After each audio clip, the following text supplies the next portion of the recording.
El habitual ruido de maletas con ruedas y anuncios apagados llenaba la puerta de embarque, pero la empleada de la aerolínea levantó la mano, con la palma hacia afuera, y lo detuvo a medio paso. «Señor, lo siento, no puede embarcar sin un billete válido», dijo con un tono ensayado, sin apartar la mirada del uniforme militar que vestía, con las arrugas tan definidas como navajas, los zapatos lustrados que reflejaban la intensa luz del aeropuerto. Un triángulo de tela roja, blanca y azul doblada reposaba en su mano izquierda, acunado como un recién nacido, con los bordes desgastados por el contacto prolongado. A su derecha, un conjunto de órdenes oficiales de escolta del Departamento de Defensa, con los detalles de la misión y las firmas. Respondió con voz tranquila pero irónica, extendiendo los papeles y diciendo: «Este es mi billete». Ella negó con la cabeza.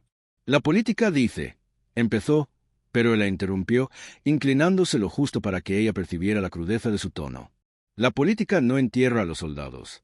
La gente sí. Además, estoy aquí para traerlo a casa». Apretó la mandíbula, pero miró a los lados, incómoda bajo el repentino peso de sus palabras. Tras ellos, el murmullo de los demás pasajeros empezó a elevarse. Algunos se inclinaron hacia adelante en sus asientos, curiosos. Podía sentir sus miradas, pero su mente estaba en otra parte.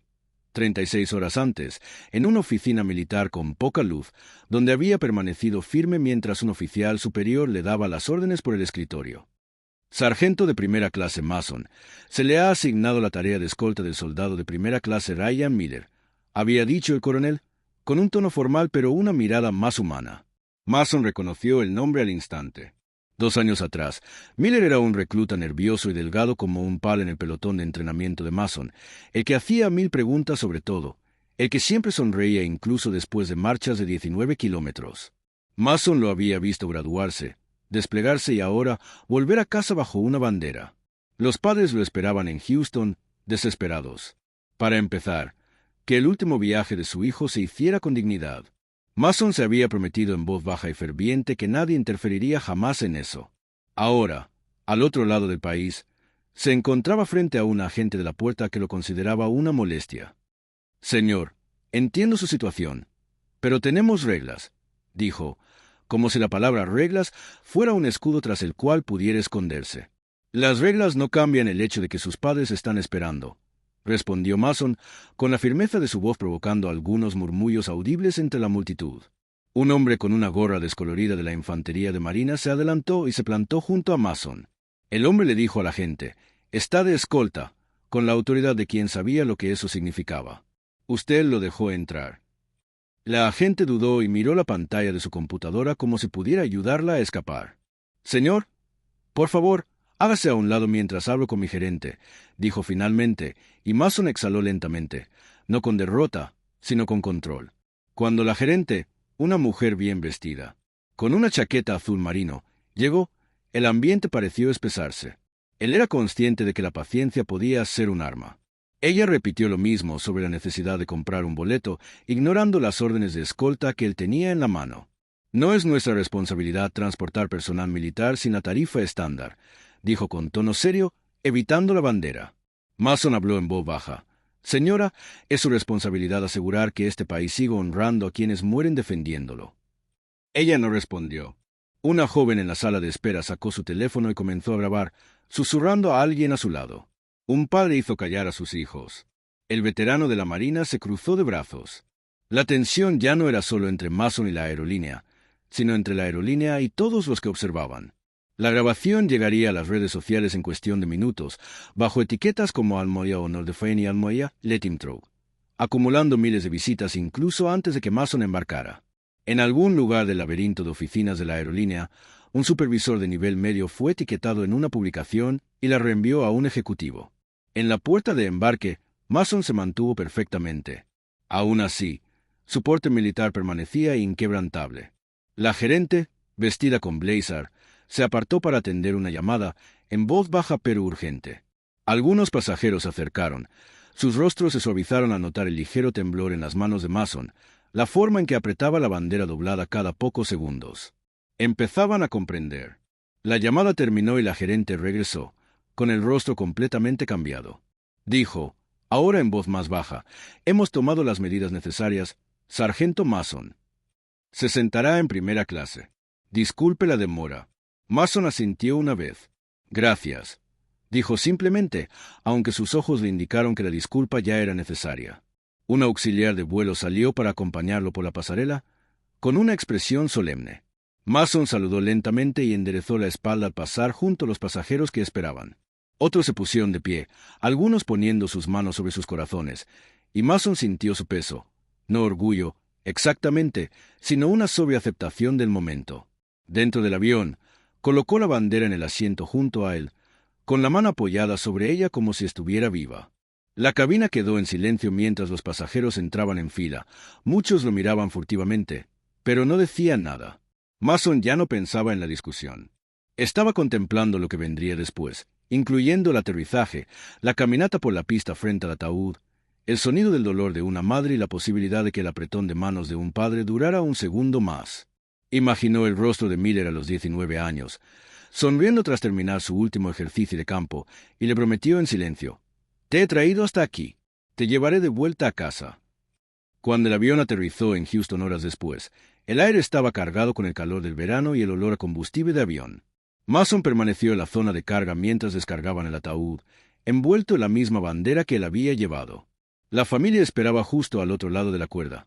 Un padre rígido por el control, una madre temblando como si el suelo mismo fuera inestable.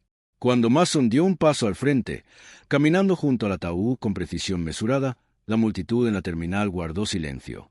Algunos se detuvieron para saludar, mientras que otros inclinaron la cabeza. El momento fue puro e ininterrumpido, ajeno a la política o la demora.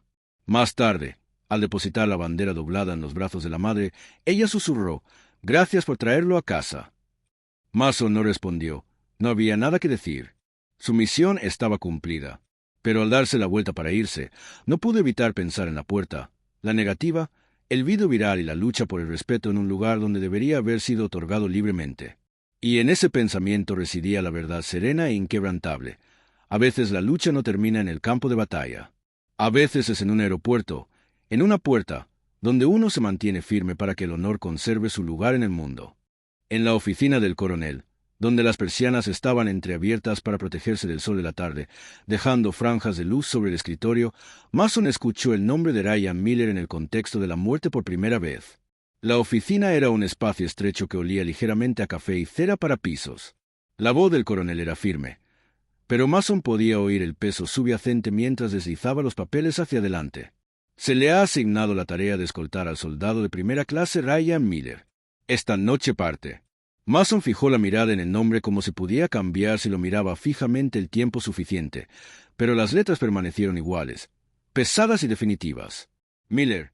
No porque Miller hubiera sido excepcional en el entrenamiento de combate, sino más bien porque había sido excepcional en espíritu. El niño fue llamado de inmediato. En el campamento de entrenamiento, Miller era quien hacía bromas cuando a todos los demás les dolían los pies y los hombros por cargar mochilas más pesadas que sus cuerpos. Durante la peor tormenta del año, con barro cubriéndole la cara y el uniforme, fue el único que logró sonreír. Mason había visto a docenas de nuevos reclutas unirse a su pelotón, pero Miller destacaba por su juventud, su determinación a seguir adelante cuando no entendía algo y sus ganas de aprender. Cuando Miller se graduó y le estrechó la mano en la ceremonia, Mason le había dicho: «Lo harás bien ahí fuera, solo mantén la cabeza y el corazón en el lugar correcto». Mason no estaba preparado para la fuerza con la que el corazón de Miller se detuvo 2 años después en un rincón polvoriento de un país extranjero. El servicio de escolta significaba más que simplemente trasladar el cuerpo de un lugar a otro. También significaba asegurarse de que el soldado regresara a casa con el respeto que merecía. Mason conocía cada paso de lo que le esperaba. El manejo preciso del ataúd, el plegado y la presentación ceremonial de la bandera, la responsabilidad tácita de proteger a la familia de cualquier cosa que pudiera agravar su dolor. Había servido como escolta 2 veces anteriormente, ambas para hombres que no conocía personalmente, y la experiencia lo acompañó durante semanas incluso entonces. Esto era único. Se trataba de mí. Su ruta estaba detallada en las órdenes. Un vuelo militar desde la base a un aeropuerto civil, seguido de un vuelo comercial a Houston, Texas, donde vivía la familia Miller. Los padres habían sido informados y esperaban la llegada de su hijo el jueves por la tarde. Podía imaginar al padre, rígido y firme en la pista, a la madre agarrando pañuelos, tal vez intentando no llorar hasta ver la bandera. Mason conoció suficientes familias en duelo para saber que nada, Ni una guardia de honor militar, ni discursos pulidos, ni una ceremonia perfecta podía mejorar la situación. Sin embargo, también sabía que no hacerlo bien podía empeorar la situación. Eso también era inaceptable. Mason se preparó meticulosamente en las horas posteriores a la recepción de las órdenes. Necesitaba que su uniforme estuviera impecable. Su calzado tenía que brillar. La caja de escolta para la bandera tenía que estar lista, con los bordes nítidos al doblarla. Repasó el protocolo mentalmente. Cada saludo, cada pausa, cada movimiento en el momento exacto. Por la noche, solo en su habitación, miraba al techo y pensaba en las cosas que deseaba poder decirles a los padres de Miller. Que su hijo había hecho reír a la gente, que había llevado más peso del que le correspondía cuando otros se quedaban atrás, que tenía esa determinación silenciosa que no se puede enseñar. Recordó una vez que Miller se quedó despierto hasta pasada la medianoche para ayudar a otro recluta con ejercicios de tiro hasta que el niño finalmente lo entendió, susurrando: «No se lo digas al sargento instructor o pensará que soy un blando». Además de bandera, Mason también llevaba estos artículos. Al día siguiente, en el aeródromo militar, Mason observó cómo el ataúd era cuidadosamente cargado en la panza del avión de transporte. No había gente, ni teléfonos móviles grabando, solo un puñado de soldados y aviadores que comprendían la gravedad del momento. Mientras el avión rodaba y despegaba, Mason permaneció sentado en silencio, con la bandera doblada en el regazo. Parecía sentir en sus huesos la leve vibración del zumbido constante de los motores. Podía sentir que la tierra bajo sus pies se desvanecía al mirar por la ventana. Cuando aterrizaron en el primer aeropuerto civil, el proceso de traslado fue clínico pero respetuoso. El personal de tierra civil hizo una pausa en su trabajo mientras el ataúd era trasladado a una zona de espera segura para la escala. Mason permaneció cerca de él en todo momento, sin perderlo de vista. Conocía las reglas. Un escolta no era solo un representante de las Fuerzas Armadas, era el guardián de los restos. Si algo salía mal, si había un retraso, si alguien gestionaba mal el traslado, sería su responsabilidad. Por eso, al llegar al mostrador de la aerolínea para confirmar el embarque para el vuelo de conexión, en su vuelo a Houston, al ver la confusión en el rostro de la gente, sintió un primer atisbo de inquietud. Mason apretó la mandíbula cuando ella empezó a hablar de exigir la compra de un billete porque no parecía estar familiarizada con las reglas ni las órdenes. Este tipo de cosas podían descarrilar la misión, y eso no iba a suceder bajo su supervisión. Habló con voz tranquila, le explicó la situación y le mostró la documentación. Sin embargo, mientras ella repetía política como si fuera la Biblia, sintió un nudo de tensión crecer en su pecho. La misión era simple en concepto, pero sagrada en su ejecución: traer a Miller a casa. Cada retraso era una falta de respeto, no solo Miller, sino su familia, que ya vivía los días más largos de sus vidas. Mason pensó en el viaje desde el aeropuerto hasta la funeraria, en las manos de la madre extendiéndose hacia la bandera, en el intento del padre de mantener la calma frente a desconocidos. Recordó el funeral, imaginando cómo dispararían los rifles y sonaría la corneta, y cómo el silencio se sentiría como un peso físico. Además, tenía que Miller allí sin causar ninguna interrupción. Como resultado, la discusión en la puerta no solo fue un inconveniente, sino también un insulto a los valores de esta misión. Mason había recibido instrucciones sobre cómo mantener la compostura en circunstancias hostiles. Sin embargo, requirió todo ese entrenamiento para permanecer inmóvil, respirar con normalidad y evitar que la frustración lo dominara. No solo luchaba por subir a un avión, también luchaba por la idea de que los soldados que dieron su vida sirviendo a su país nunca deberían tener que hacer fila para ser honrados. El honor era más importante que el ego, el poder o ganar una discusión. No pensó en las personas que lo habían grabado ni en la reacción en línea que podría generar al terminar la pelea, al subir a la pasarela con la bandera en la mano. Pensaba en Miller, en cómo había sonreído bajo la lluvia, probablemente en cómo las cartas que había escrito a casa habían hecho que sus padres estuvieran menos preocupados de lo debido. Pensaba en cómo, en cuestión de horas, pisaría la pista de aterrizaje en Houston y le entregaría esa bandera doblada a la mujer que se había despedido de Miller con un beso el día que se fue, sin saber que era la última vez. Además, prometió en silencio que, sin importar los obstáculos que surgieran en el tramo final de este viaje, los abordaría de la misma manera que había abordado a la gente de la puerta, con serenidad, determinación y la firme convicción de que no estaba allí por sí mismo. Estaba allí por el soldado que ya no podía viajar solo. Mason esperaba una resolución cuando apareció el gerente, pero en cambio, Mostró un desafío más refinado, el tipo de desafío que proviene de alguien que sabe que tiene autoridad y le gusta usarla. Tenía unos 40 y tantos años. Su blazer azul marino estaba planchado, su cabello estaba recogido en un moño perfecto, y al acercarse, su expresión ya era firme. «Señor, entiendo que cree que está en misión oficial», comenzó con tono cortante, «pero nuestra política no permite abordar sin un boleto válido». Mason no se movió. Bajo la luz brillante, sostuvo las órdenes de escolta a la altura del pecho para que no pudiera ignorarlas. El sello del Departamento de Defensa era claramente visible. «Esta es mi autorización de embarque», dijo, con un tono de voz controlado pero inconfundible. Ella la miró apenas, y luego volvió a mirarlo. «Esto no es una multa, señor. Necesito que se dé cuenta de que no tenemos otra opción». Casi se rió, no por humor, sino por incredulidad. Dijo, bajando la voz a un tono peligrosamente tranquilo que hacía que la gente lo escuchara. «No tiene las manos atadas. Solo se están agarrando a lo que no debe». Detrás de él, el veterano de la Marina echó el peso hacia adelante con una postura protectora. El veterano dijo con voz firme y autoritaria, «Señora, este hombre está escoltando a un soldado caído. Eso no es un pasajero en un asiento, es una misión en la que no se interpone». Mientras la gerente permanecía con la mandíbula apretada, sus ojos parpadearon. El ambiente había cambiado. Las conversaciones en la puerta se habían calmado. Los pasajeros se inclinaban hacia la confrontación sin intentar ocultarlo. Mason percibía su atención, pero no la usaba para teatralizar. No se trataba de ganarse al público. Aún así, sabía que cada segundo que pasaba era otro momento que la familia de Miller esperaba, otro minuto que ese honor se retrasaba. «Señora», repitió, «esto no es una solicitud. El protocolo militar lo exige. Ese ataúd ya está en la pista y no me voy sin él». Abrió la boca para responder, pero una joven sentada cerca levantó el teléfono y empezó a grabar antes de que pudiera. La gerente, defendiendo su postura con firmeza, y el veterano marine a su lado quedaron captados por la lente. «¿Está en problemas?», susurró la voz de un niño al fondo. Y la respuesta silenciosa de un padre llegó. «No, está haciendo algo importante». La grabación estaría en línea en cuestión de minutos, pero Mason no pensaba en eso. Pensaba en el ataúd abajo, el calor, la logística, el tiempo que se escapaba. La gerente intentó un nuevo enfoque, volviéndose hacia la gente de la puerta. Ella dijo, no muy alto, pero lo suficientemente alto para que los pasajeros más cercanos lo oyeran: «Llamen a seguridad». Eso alteró una vez más el ambiente. Varias personas se incorporaron, algunas murmurando entre sí.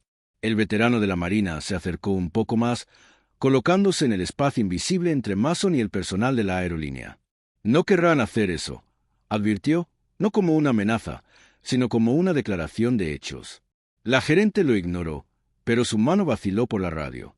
Mason permaneció quieto, con las botas clavadas en el suelo, su agarre firme en la bandera. Mientras la miraba, dijo, «Tienes una opción ahora mismo. Puedes asegurar que el regreso a casa de un soldado se complete correctamente o que se retrase». Sus labios se tensaron al apartar la mano de la radio. «Voy a llamar a mi supervisora», dijo finalmente, alejándose con el teléfono pegado a la cara. La multitud estaba completamente atenta, algunos grabando abiertamente, otros susurrando actualizaciones a quien quiera que estuviera al otro lado de sus llamadas. Mason escudriñó los rostros, no buscando apoyo, sino comprensión. No quería aplausos, quería que recordaran esto la próxima vez que vieran a alguien uniformado. Quería que entendieran el significado de la escolta. El veterano de la infantería de marina murmuró, «Ya he visto esto antes. No enseñan respeto en los manuales de entrenamiento». Mason no respondió más allá de un leve asentimiento.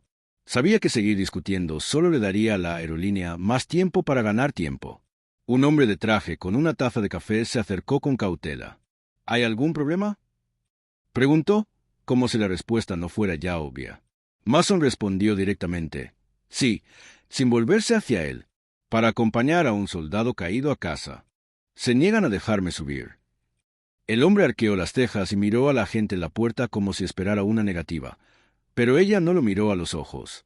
Regresó a su asiento, no sin antes mirar a Mason con una mezcla de respeto e inquietud. La gerente seguía hablando por teléfono, ahora paseándose con voz tensa.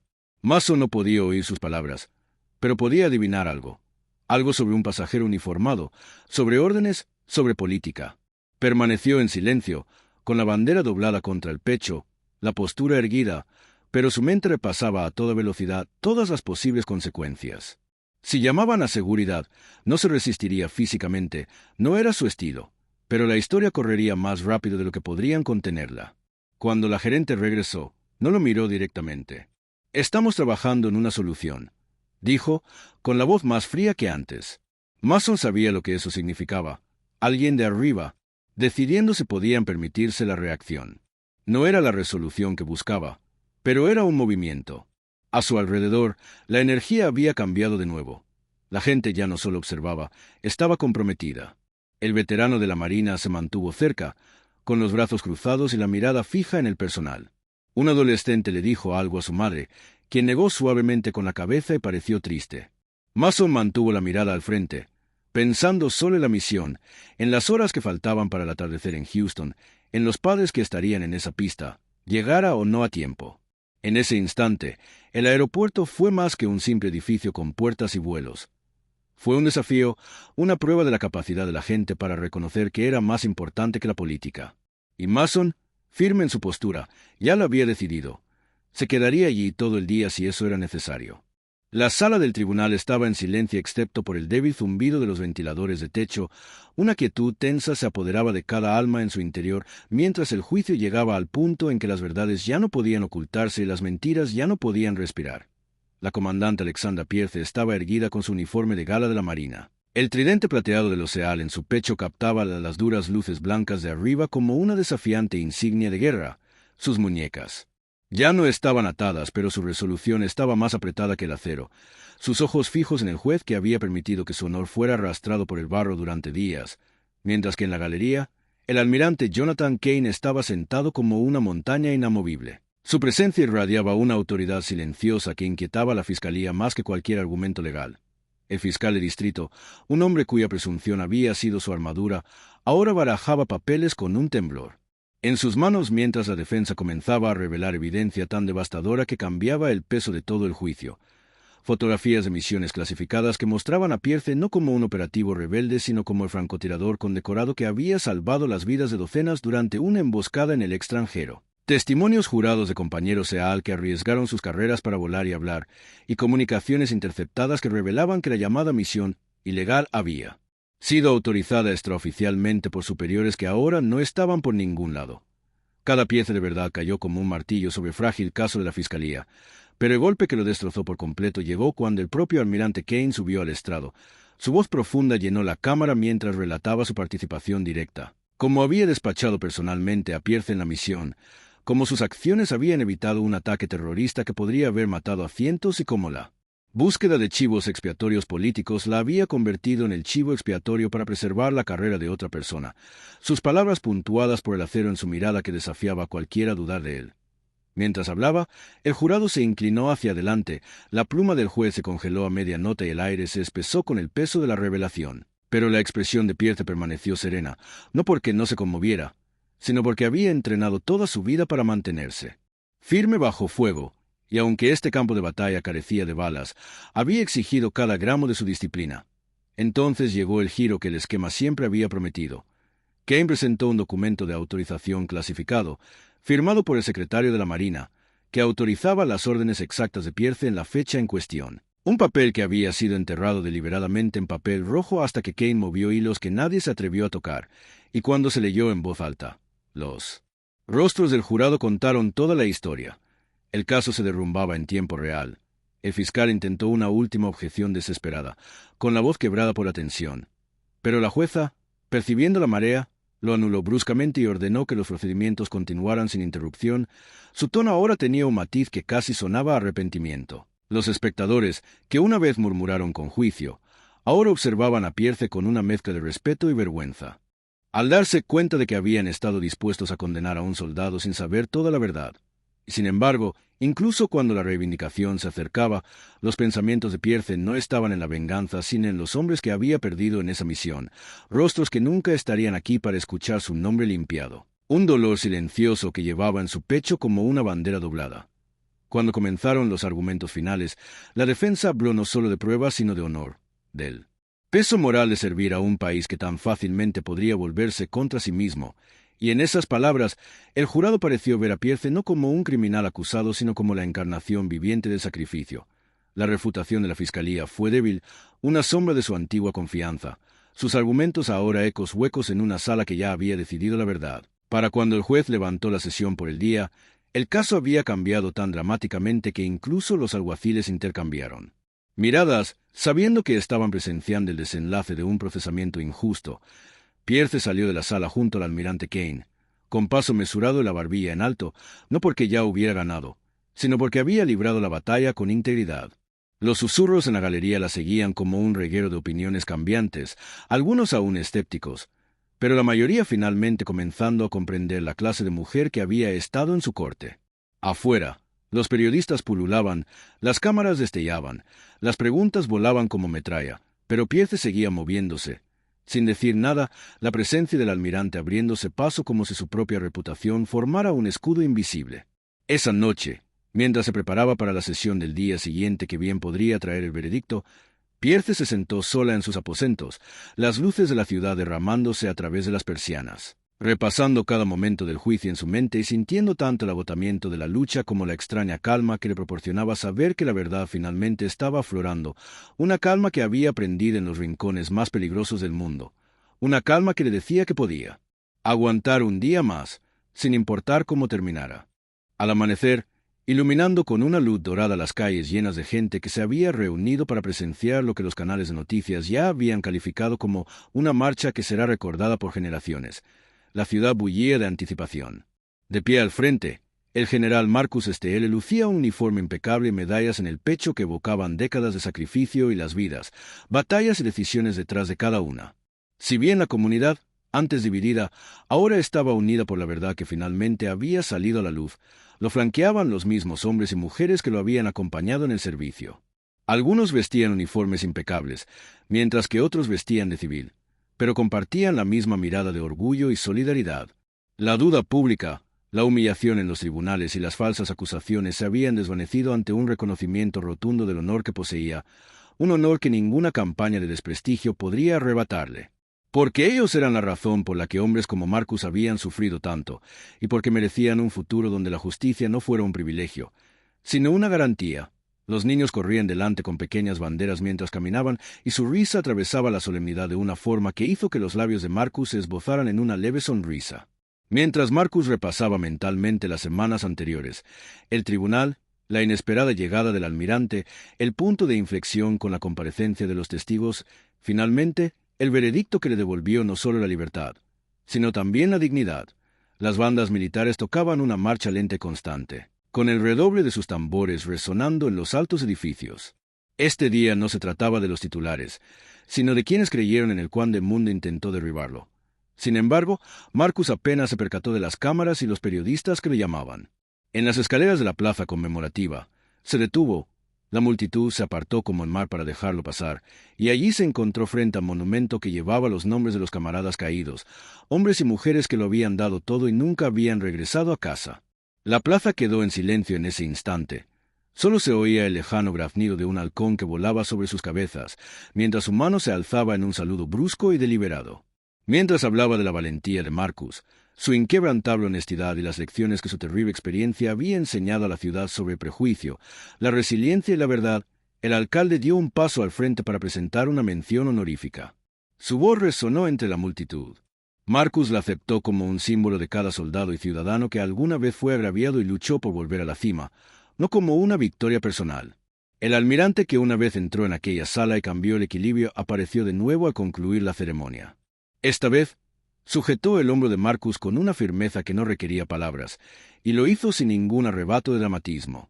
Los dos hombres se intercambiaron un breve asentimiento, reconociendo en silencio que el rango y la posición no conferían honor. Más bien, se forjaba en el fuego y se probaba en la oscuridad. Como el camino del honor no se trataba de dónde había estado Marcus, sino de a dónde podían ir juntos desde allí, se adentró entre la multitud, estrechando manos, abrazando a familias y escuchando historias cuando finalmente bajó del podio.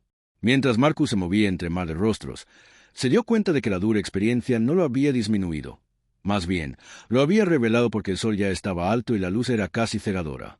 El hombre que una vez había sido esposado injustamente en un tribunal ahora caminaba libremente, no porque alguien limpiara su nombre, sino porque la verdad se había mantenido inquebrantable y en esa verdad residía el poder de inspirar a generaciones. La banda tocó una última nota triunfal, las banderas ondearon con la cálida brisa, y Marcus supo que su camino estaba lejos de terminar. Pero cualesquiera que fueran las batallas que la guardaran, las enfrentaría con la misma firme determinación, llevando consigo la inquebrantable verdad de que el honor, una vez ganado, nunca puede ser arrebatado.